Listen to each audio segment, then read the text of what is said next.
Hello and welcome, it's Gridmaster and I'm back with another video. In this video I'll be going over how to play Battlespirits' new standard format.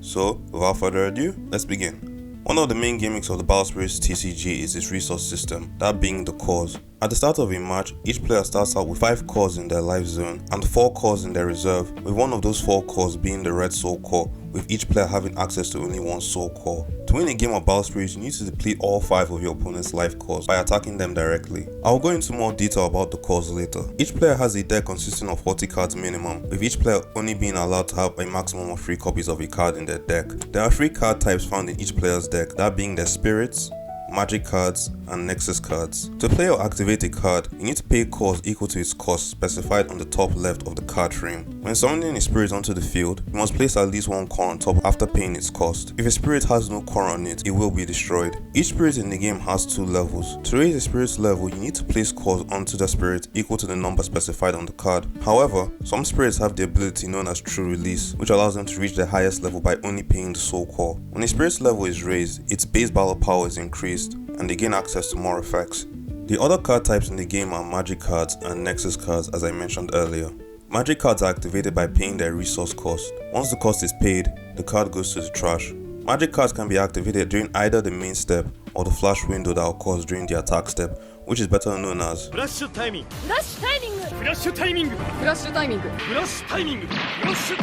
Some magic cards in the game have the soul magic keyword. This means that if you have a spirit or nexus on the field with a color that matches the color of that specified magic card, you may pay for its cost by only using the soul core.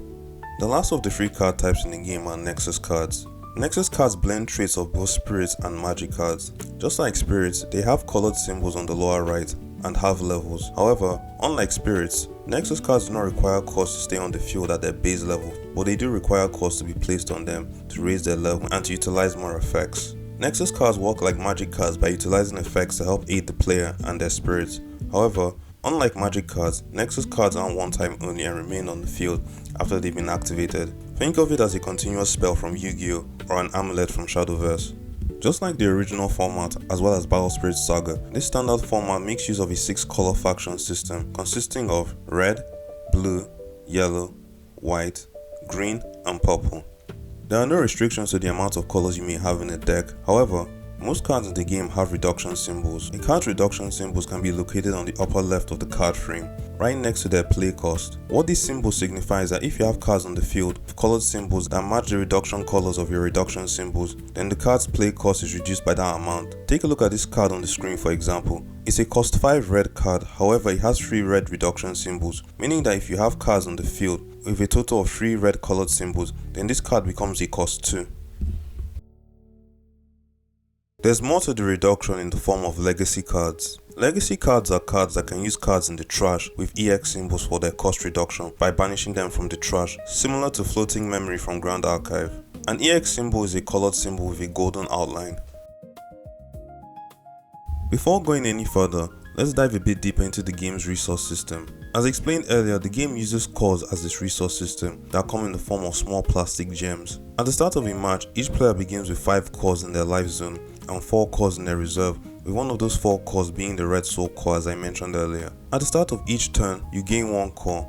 However, this doesn't happen on the very first turn of the game. When using cores to pay for a card's cost, they are sent to your trash. However, you'll get them back on your next turn. If you're in a situation where you don't have enough cores to pay for a card's cost, you can remove cores from spirits or nexus cards you control on the field to make up the difference. Finally, whenever you take damage by a direct attack or card effect, you lose a core in your life zone and that core goes to your reserve, which can serve as a nice comeback mechanic if you're falling behind. To wrap this section of the video up, I'll go over the soul core. As mentioned earlier in the video, each player can only have 1 soul core. A soul core is a red core that can be used to enhance a card or make it easier for you to activate various cards like the colored soul magic for example. Now that I've gone over how each card works as well as this game's resource system, let's finally go over how to actually play the game along with the various phases. To win a game of Battlespirits, you need to deplete your opponent of all 5 of their life cores. At the start of a match, you and your opponent draw 4 cards from your decks, then the 2 players decide who is going first or second. After the starting player has been decided, each player has the option to reshuffle their hand and draw 4 new cards if they did not like their original opening hand. However, this can only happen once. If either player did not reshuffle their hand, they can draw an additional card. A game of Battlespirits consists of 8 different phases/steps that take place each turn, that being the start step, the call step, the draw step, the refresh step, main step 1, the attack step, main step 2, which is exclusive to this new format, and finally the end step. Now, let's go over each and every one of these steps. First, we have the start step, which signals the beginning of a turn. If no effects activate during this step, then you can move on to the core step. Next, we have the core step. Each player gains an additional core from the void during their core step. However, the player who goes first does not get a core during their first core step. Following that, we have the draw step, where you draw a card from your deck. Then we have the refresh step. During the refresh step, all the cores in your trash go back to your reserve and all of your exhausted spirits are refreshed. The first main step is where the action truly begins. During your main step, you can use cores to summon spirits, deploy Nexus cards onto the field, or activate magic cards from the hand that have a main effect. Now we have the attack step. During the attack step, battle occurs and you can begin to go on the offensive by attacking your opponent directly. One thing to note in battlespirits is that you cannot declare an attack on an opposing player's spirit, whether it's exhausted or not, unless a card effect says otherwise. You can only destroy an opposing spirit in battle if your opponent chooses to block with a refreshed spirit. When that happens, BP is compared and the spirit with lower BP is destroyed. Whenever a spirit is destroyed either in or out of the attack step, all the cores on that spirit goes back to its owner's reserve. To declare an attack with a spirit, you have to turn the card sideways. When that happens, the spirit becomes exhausted, which then leads into the flash window, or better known as flash timing, flash timing, flash timing, flash timing, flash timing, flash timing, flash timing. Alright, I get it! During the flash window, your opponent can declare a flash by activating magic cards with the flash effect, or by using effects of spirits or nexus cards on the field with the invoke flash keyword. After your opponent makes their plays, you then have the option to respond to their plays by using flash effects of your own or utilizing spirits or nexus cards with the invoke flash keyword. Once the flash window ends, your opponent can either choose to take your attack directly or to block your attack with a refreshed spirit they controlled, as I mentioned earlier. If your opponent chose not to block your attack, they lose a core from their life zone. When a spirit deals a direct attack on an opposing player, they deplete cores from their life zone equal to the number of colored symbols they have. Think of it like the critical value from Card 5 Vanguard. Once all attacks have been declared, the attack step ends. You may choose to attack with all your spirits or leave some of them refreshed in preparation for your opponent's turn. The second main step is exactly the same as the first main step, with the only difference being that you are now setting up for your opponent's turn rather than your attack step. You may move cores back and forth from one card on the field to another. Finally, there's the end step. If no effects are activated during this phase, then your turn ends. And yeah, that's pretty much it.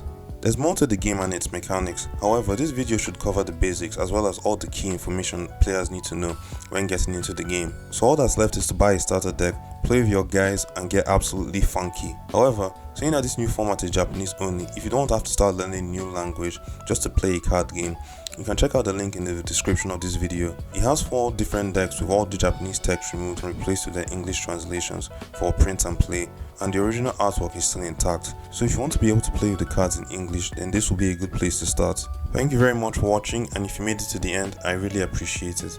See you in the next video and God bless you.